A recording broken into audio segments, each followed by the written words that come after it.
This is Leafs Morning Take with Nick Alberga and Jay Rosehill. Now we've got a fight started here right off the bat with Rosehill. 30 minutes of live, nonstop Leafs talk starts now.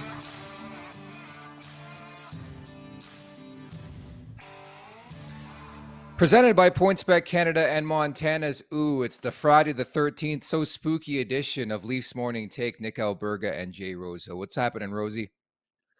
How are you, man? Nice little Friday, ready for the weekend and a big game against the Beantown Bruins tomorrow night. So excited for that. Lots to come on this show. Certainly we'll recap that game against Detroit. We'll look ahead to that game against Boston. And we've been teeing it up all week. Our interview with Claude Giroux. Yes, Claude Giroux, the Ottawa Senators, Rosie, coming up in about 10 minutes from now. How would you analyze our 13 minutes or so with Claude Giroux? Clodius Maximus. Yeah, it's pretty good, man. Anytime you get a guy of that caliber on, it's fun to hear what he says. And, it's a little funner to get him off the record and a couple beers and a guy and maybe do it. But maybe that'll be down the road. This is just a taste tester of what might come down the road, I guess. Hey, I still think he gave some material, so stay tuned for that in about 10 minutes. Remember to subscribe, tap that like button, leave us a review wherever you're checking us out. And don't forget to visit theleafsnation.com for the very latest on all things Toronto Maple Leafs, thoughts, comments, questions, or concerns. Maybe want to drop in on the trade deadline coming up in less now than 2 months. All-Star weekends in a couple weeks. The Austin Matthews situation. Anything you want to weigh in on, the YouTube chat down below is where you do that. Should mention as well off the top, feeling really, really good about the game and the start last night. Bobby, don't call me Vince McMahon scores, and they call it back. Were you aware at all of the ruling of a distinct kicking motion, I guess, on that one, although it really wasn't directed at the net, was it? Yeah, that's the thing. I mean, at first I was like, this is such garbage. I mean, that's clearly a goal that you would want to be able to be made in the NHL. I mean, it's one of those like behind the back, kick it up to your stick, like behind your front skate kind of thing, right? And he pulled it off perfectly, just didn't get any wood on it. But then I thought to myself, if you just leave it up, because that's the rule, you can't kick the puck into the net off one of their players. You can't kick it. They don't want guys being swinging and start playing soccer in the crease, and who knows what's going to happen then. So I understand that. But then you look at that goal and it's like, well, that wasn't dangerous. It wasn't, he wasn't trying to kick. It was just a play and it happened to not hit his stick. But if you leave it up to the referees, and we know based on the refereeing last night and over the past while, it's been inconsistent. If you leave it in their hands to make a judgment call, it's going to be a nightmare. You're going to have so many examples of, well, this was allowed and this wasn't, and how was this allowed and how was that not? So you just got to write down the rules and say, you know what, if it was a distinct kicking motion, which it was, and it didn't go off his stick and it went in the net, then you got to call it back. And it sucks because there's going to be ones like this that get called back that you wish wouldn't. But it's like golf, man. You got to keep the rules consistent, and sometimes it's going to screw someone over. And that's what I kind of came to at the very end. But it really sucks to see a guy with his first NHL goal get called back like that, and it kind of put the Leafs behind the 8 ball. But at the end of the day, he gets to celebrate his first NHL goal twice probably. So I guess you can look at the positives. I like that, half empty, half full. And a couple things on that one. Number one being which I just thought it was a hardworking type opportunity, type chance. You love to see that early on in a game. Hell, it happened 56 seconds in. And I'm with you. Like the ruling and the reading and the scripting of the rule is bang on. That should be no goal. And in fact, it actually happened in favor of the Leafs a couple months back against New Jersey. So like I wasn't irate. I was just more so like, hey, should we look at tinkering the rule down the road? Because it wasn't like he directed at the goal. Ollie Matt, I think, had a big-time factor in everything that proceeded there. And certainly I think you'd like, in a perfect world, for things like that to stand. And I think, number two, it just hurt me a bit more knowing that it was a dad's trip and his old man was in the barn for his first ever road game in the show, gets to see his son score. I saw some comments from Luke Fox of Sportsnet.ca that his dad celebrated big time, and whose dad wouldn't celebrate big time when you think your son scores his first NHL goal and then it's just ripped away from you? Like it's pretty crazy how it all went down last night. Yeah, it's kind of brutal, but at the end of the day, it's a story for them. He can say this is what happened, and then he can always pull up that video and tell his grandkids, do you think this should have counted or what? And at the end of the day, it's not the end of the world, but it does suck. But again, I think you got to stick to the rules, and you can't stop wavering based on scenario and put that in the in the referee's hands, because I mean it's going to be in the playoffs or a huge game or something like that, and the ref's going to have to decide, well, he did kick it, but I don't think he was trying to kick it at the net, and you just can't go down that road. It's going to be ugly. I think they already have enough problems on their hand with not being clear on certain penalties and body checking and head contact and all that crap. It's just going to open up another can of worms. So you got to stick to the script, and I think they got it right, as brutal as it was last night. All right, Rosie, let's get over the boards. Oh, yes, the midnight train, and finally Detroit beats the Maple Leafs. Were you aware that it had been 4 years, first and foremost, since Detroit beat Toronto, and number two, almost 6 years since they beat them in regulation, Rosie? No, I didn't know that till this morning. I read that on Twitter and was kind of surprised. I had no idea. I knew they had kind of had their number this year, but that was interesting to see. And again, the score certainly looks lopsided. It was a lot closer than that. But at the end of the day, you're not going to win many goals in the National League scoring one. Not going to win many games, rather, in that league scoring only one goal. So, they just didn't have it last night. Yeah, and I think eventually a couple things are going to come to an end. The second game of a back-to-back, we've laughed and chuckled about that all season long, but they lose their first in regulation. Now 5-1-1, have to feel good about that record. I think another positive was Ilya Samsonov. I know the shot count wasn't there, but he makes 19 stops. I thought he was spectacular in the first period, specifically in the third period as well, keeping the Leafs in the game. In fact, I was shocked. I mean, shocked. It was a one-goal game going into the third period because it was two different teams on the ice. And as mentioned, I know it was just 56 seconds in, but I really felt like the momentum flipped after McMann's goal was overturned. Detroit sort of took over from there, Rosie. Yeah, it's deflating on the bench, especially a goal like that with a guy like that. The guys get really amped up and, excited, and you're in the game, and look who did it. And everyone loves to see that stuff.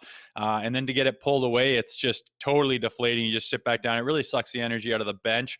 Not that that's an excuse, but I just felt like the Red Wings had it. You got to tip your cap sometimes, man. They were absolutely buzzing, and I thought it had this, especially the third period, kind of had this playoff game feel. It was really intense. The crowd was into it. It was back and forth, and I mean, there was a little bit there in the first period, or the third period rather, where Samsonov was going crease to crease, making pad saves on backdoor would-be tap-ins 3 times in a shift and a half, and it was like, geez, the Wings are playing bad, and I couldn't point to anything terrible by the Maple Leafs. Their effort wasn't completely lost. Guys weren't making the biggest bonehead plays in the world. You just ran into a bit of a buzzsaw where the Red Wing team, found something and started clicking. And at the end of the day, that score does not really show what the score was or how the game went, but they definitely beat the Maple Leafs, and that just happened. So hasn't happened much to the Leafs this year, barely ever to the Red Wings in the last how many years. So just tip your cap and move on and focus on Boston. Yeah, exactly. Big picture, I think the positive I'll grab is the goaltending once again, fourth consecutive game, excuse me, was really, really good. So a pleasant development for sure. Montana's is bringing back the viewing party with daily deals in 2023. And honestly, I can't think of a better way to spend a Friday night. Montana's is offering some fantastic drink deals and specials tonight. Rosie, what's on tap for you on this Friday the 13th? Unfortunately, not a lot. I got early coaching in the morning, and I got to go get my brother at the airport at 10 o'clock at night, which is just a Bush League Friday night. He's going to owe me big time, especially after I bring him to Toronto and put him in the alumni box. But I would love to be sitting down at Montana's with a Caesar, a beer beside me. I'll tell you that a lot more than I am doing what I'm doing tonight. Yeah, I think I'm going to hit up Montana's for maybe a little pre-drink, get a couple cocktails in me, and head on out for the night. So certainly check that out coming up tonight. And make sure to check out the Bees and the Toronto Maple Leafs. And important to note, Boston loses their first game in regulation on home ice on Thursday night to who else? The hottest team in the NHL, the Seattle Kraken. I wonder if it was a trap game for both teams last night, the Leafs and the Bruins, because they both lost in regulation. Yeah, well, we were saying that on the show. Was it yesterday? It might be easy for the Leafs to look past the Red Wings here, looking at the Bees. And, if so, hopefully the Kraken, cracks them open and gets the Bees leaking some fluid here. Maybe. Did you see what I did there? That was kind of my first little media shuffle there. I like that. Wow. It's a pun. But I hope the Bees are cracked open here, and I did it again. and showing some weakness, because they've had absolutely nothing for weakness this whole season, man. I want them to start faltering. I want them to trip on their own feet. I want them to start dropping games. I want them to start panicking. And hopefully last night was the beginning of all of that, because honestly, it would be unbelievable to catch these pricks in the standings. The numbers are sensational. Toronto's 26-10-7, 59 points. Boston 32-5-4, 68 points. So for as good of a season Toronto's had, they're still 9 points back of the Bees in the standings. Boston's 19-1-3 on home ice, as referenced, their first regulation loss. And this is the second of 4 meetings with the Bees this season. If you do recall, back on November 5th, Ilya Samsonov starts the game against Boston. Eric Shulgren comes in the third period and wins it 2-1. Then they, I think, beat the Canes the next day. That was a remarkable run, but it was a really, really close 2-1 game. So I ask you this, what would you do with the lineup? We saw Wayne Simmons come back in. I know you asked about Jordy Ben. I think it was yesterday. He played a game. Who goes in, who goes out? And again, no Matthews last night either. It sounds like he's under the weather.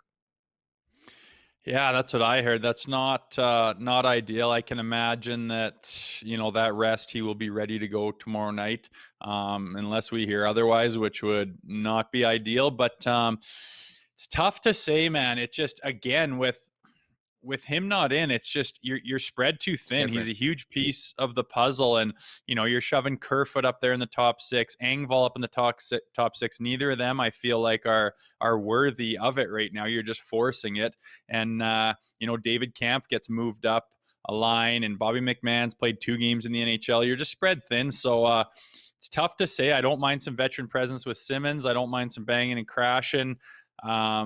It's going to be an interesting job for Keefe here to figure out what he's going to do.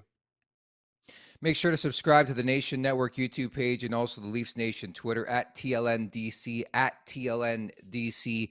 Instagram and Facebook accounts. Lots of great prizes and giveaways are coming your way later this month and year, courtesy our new friends at Montana's. Meantime, our feature presentation, we've teed this up for like 3 or 4 days. We caught up with Ottawa Senators forward Claude Giroux a couple days back. He was in his Arizona hotel room getting ready to hit the town with his boys in Tempe. And here is that interview right now.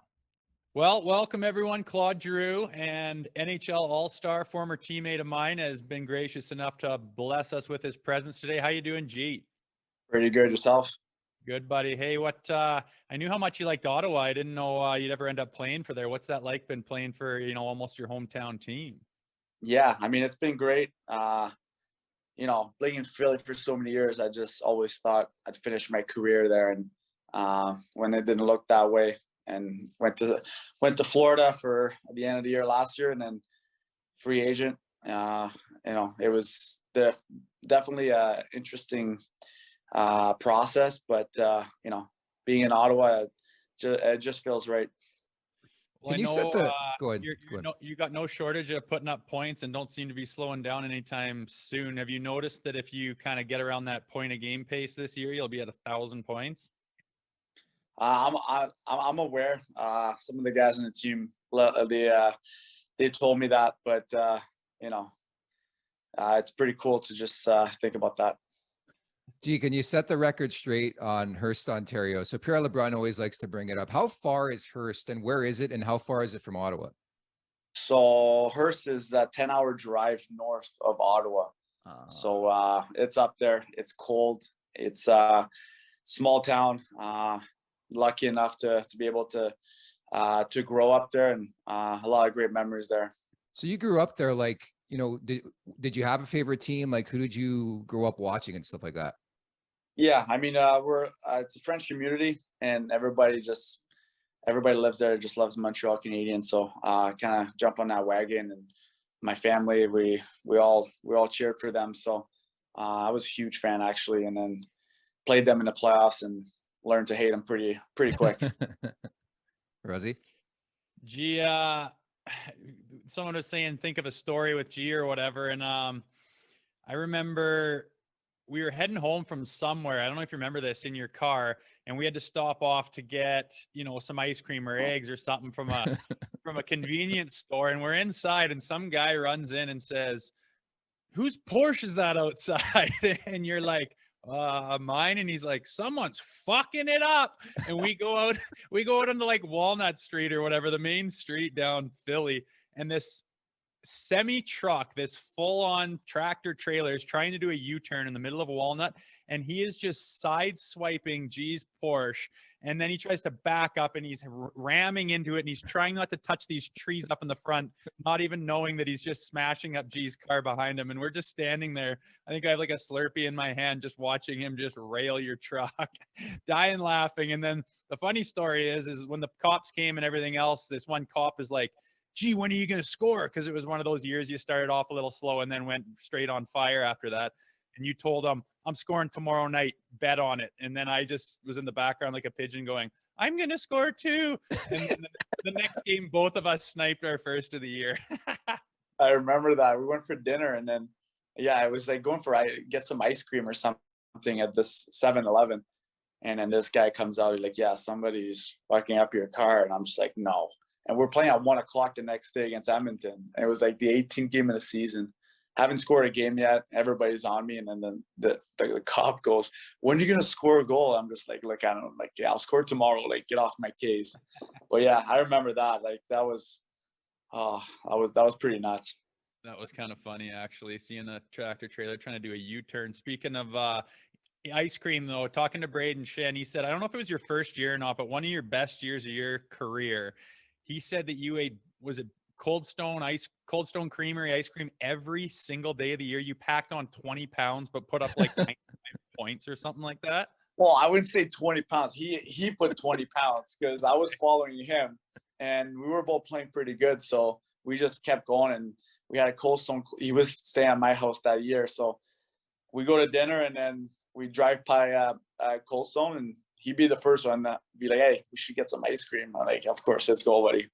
And then, yeah, he was he was thick that year. He was playing a little overweight, but he was a beast. Well, those Shen boys aren't scared to go after Desi, and they have trouble keeping the weight off. But I was questioning that, saying 20 pounds on G. I think you'd notice that. I don't know if that's true, but yeah, you might need to get on that in years to come if you ever hit a slump, which doesn't look too of anything that you're going to see in the future from you based on your play so far. No slowing down, buddy.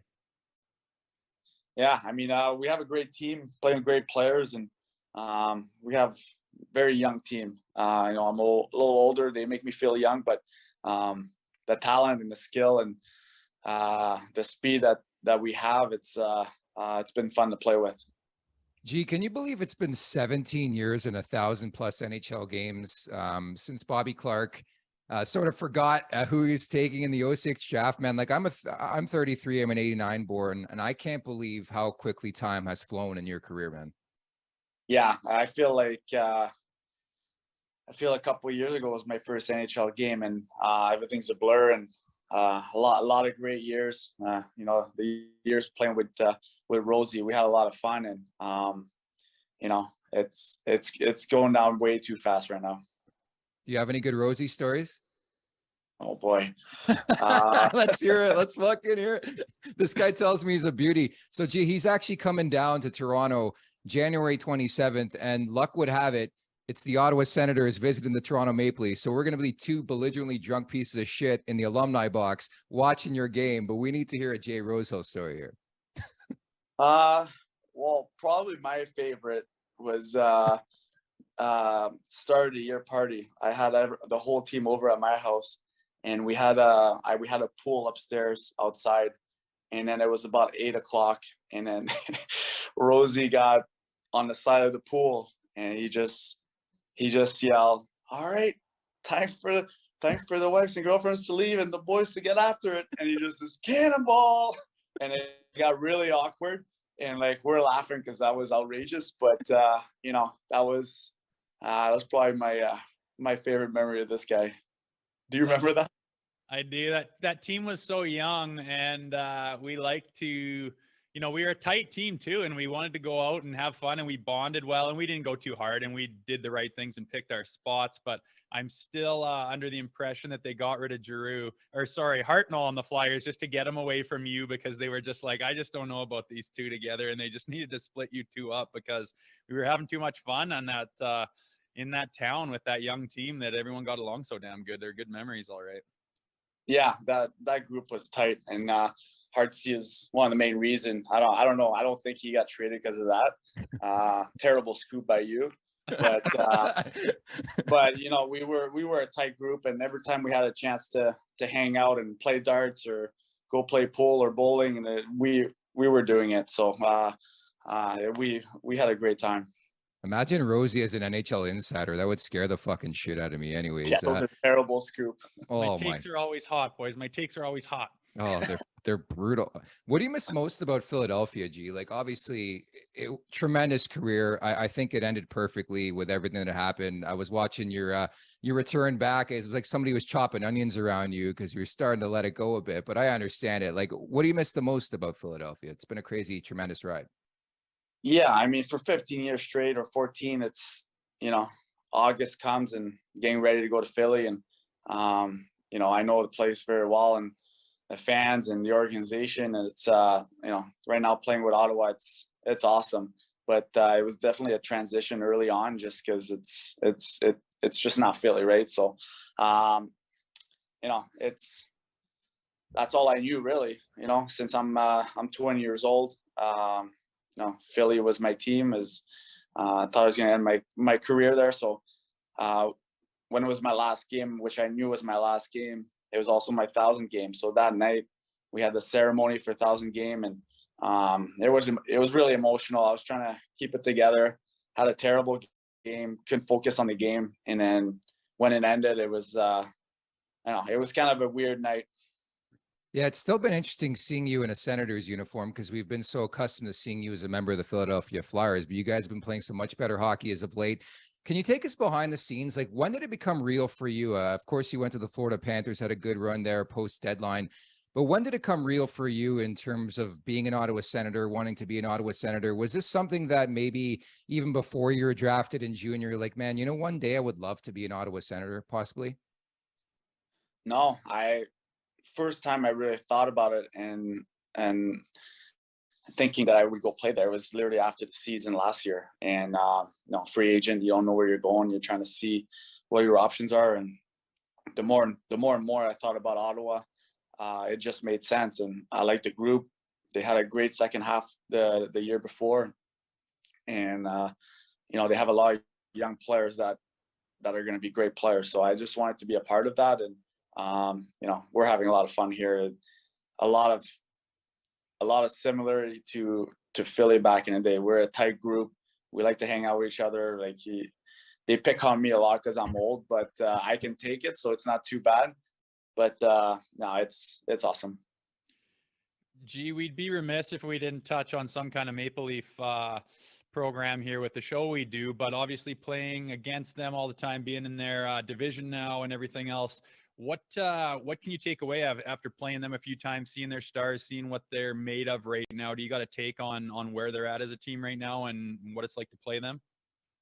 Yeah, I think we played the second game of the season against them, I think. And, you know, it's hard for me to say. I don't watch hockey all that much. So obviously I look at the stats and the scores and stuff. But, you know, I'm pretty excited to have the rivalry, the Ontario rivalry to get going here. I'm sure we're going to play them a lot second half of the season here. So I'm very excited to get this thing going against them. So, G, you can't comment on this, but in 42 career games against the Leafs, you have 43 points. So, Rosie, for prop bets for that day on the 27th, we're looking at Claude Giroux because he dominates the Leafs. You had 1-1 in that meeting back the second game of the season. What is it about Toronto that seems to bring the best out of you? Because I remember watching you specifically with Philadelphia. It just seemed like every time you played the Leafs, you always brought it. Well, it's Toronto, and a lot of the games we play in Toronto, it's Hockey Night in Canada, and those games, for some reason, you grew up watching them, and they're just easy to get up and go play the game. So, and I think Toronto were matching Rosie against me, so that's pretty. That's pretty much it. That's points night. My plus minus wasn't that bad in that league, G. I'm just kidding, bro. G, last one for me. What do you think of this whole Ryan Reynolds thing? Obviously, it's been a big topic of conversation in Ottawa the last little while. Yeah, I mean, it's awesome. I mean, he came to one of the games, and we didn't know he was coming. And when he went on the big screen, and like the whole crowd just went nuts. And I'm like, what are they cheering about? And then I look up and he was there. You know, it's exciting. I mean, there's a lot of things happening right now that we don't know about. You know, the sale of the team and stuff. It's I think we're excited for it to be done, and we don't have to hear about it too much. So I mean, it's out of our control, whatever happens. So for us, it's we just got to get back in playoff position, and whatever happens. So but having a name like him involved, it's definitely exciting. I imagine that would be cool, having a celeb like that. He's kind of one of the Hollywood good guys with absolutely zero negativity around his name or reputation. So that would be very cool for the game of hockey, I think. But G, we know how busy you guys are on the road, and we appreciate you taking your time to come out and talk on our show a little bit. And good luck tomorrow in that Junior B barn with shadows and dark lighting. I'm actually excited to play it, but yeah, thanks, bro. I love that. So there's our interview from 2 days ago, and you had to get your dig in with Arizona. Of course, Ottawa goes into ASU last night, pulls out a 5-3 victory. That was a lot of fun, Rosie. Yeah, that was good. He's a good guy, you can tell. And, you know, it's just crazy to me that he's been in the league that long. I mean, I feel like I was drafted 2 seconds ago, and he's quite a bit after me and has still played like 17 years. I would think it would be like 11 or something. It just blows my mind how, you know, time flies, and you look at a guy like him who's just, you know, been a consummate star in the league, and all of a sudden he's like this wily veteran who guys poke fun at for being old on the team. It's time certainly flies, and not any different for a star like him. Yeah, I still think he has plenty left in the tank, certainly. And the Ottawa Senators are kicking their game in gear as of late. But again, I just wonder how far behind they are truly in the standings, and if they can make out ground to be in the Stanley Cup playoffs. But certainly, it's pretty epic. The offseason they had last summer, everybody was calling it the summer of Pierre. And certainly the first half of the season was not pretty. So again, many thanks to Claude Giroux, your former teammate, for stopping by. That was a lot of fun. Meantime, the wrap-up is brought to you by our friends at PointsBet Canada.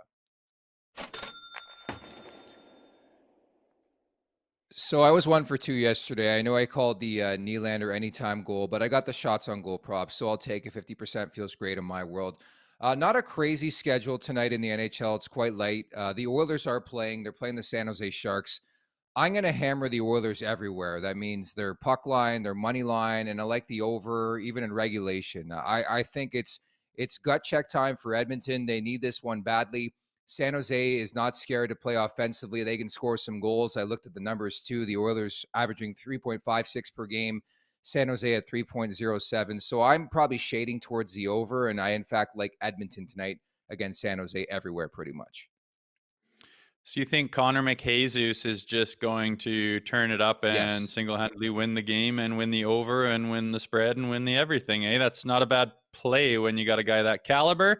But I didn't realize that you can do 2 bets and take it as a win when you go 1-1. I mean, I wasn't privy to this before. I need a redo on some of my PointsBet wrap-ups here. This is no, this is a little you just always one-sided, miss. You miss completely every time. Like, you don't even get anything. You'll be like, oh, I like that shot prop. It misses. Like, I'll give myself half a point. How about that? Does that work?